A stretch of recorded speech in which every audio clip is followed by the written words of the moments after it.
국제 정세와 일본 외교 활동을 기록한 올해 외교 청서를 발표했습니다. 이번 외교 청서에서 일본은 독도 영유권 억지 주장을 변함없이 이어갔습니다.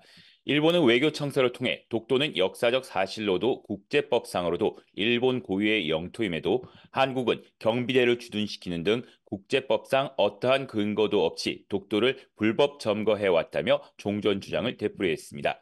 또 한국 대법원이 일제강점기 강제동원 피해 소송에서 일본 기업에 잇따라 배상을 내린 판결에도 결코 받아들일 수 없다는 입장을 재확인했습니다.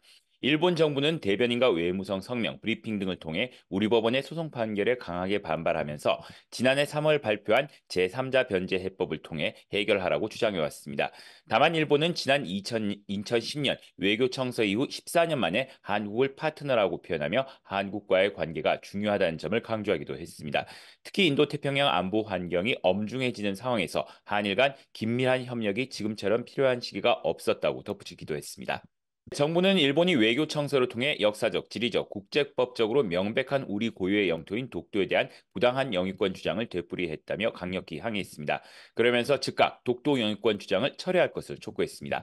또 대한민국 고유 영토인 독도에 대한 일본의 어떤 주장도 우리 주권의 하등에 영향도 미치지 못한다는 것을 분명히 한다며 앞으로도 단호히 대응할 것이라고 강조했습니다. 우리 정부는 오늘 오전 11시 미바에 다이스케 주한 일본 총괄 공사를 초치해 강력한 항의 뜻을 전했습니다.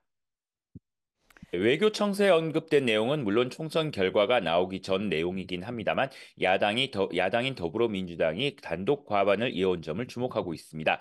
특히 야당이 지난해 이태원 참사 책임을 물어 행안부 장관 탄핵안, 국무총리 해임 건의안 등을 국회에서 통과시켰다고 설명했습니다. 이어 여야가 지난해 말부터 이번 4월 총선을 향해 본격적으로 움직여 왔다고 덧붙였습니다. 이번 총선 결과에 일본 정부는 한국의 내정과 관련된 일이라며 언급을 삼가고 있습니다. 하지만 총선 결과로 현 정부의 대일 외교 정책에도 영향이 불가피하다는 게 일본 언론 등의 대체적인 시각이기도 합니다. 이 밖에 중국과 관련한 기술 부분에서는 시진핑 중국 국가주석과 기시다 후미오 총리의 지난해 11월 정상회담에서 확인한 전략적 호혜 관계라는 표현을 5년 만에 포함했습니다. 또 일본과 중국이 대화를 거듭해 공통 과제에서 협력하는 건설적이고 안정적인 관계 구축이 중요하다는 점을 다시 한번 강조한 셈입니다. 지금까지 도쿄에서 전해드렸습니다.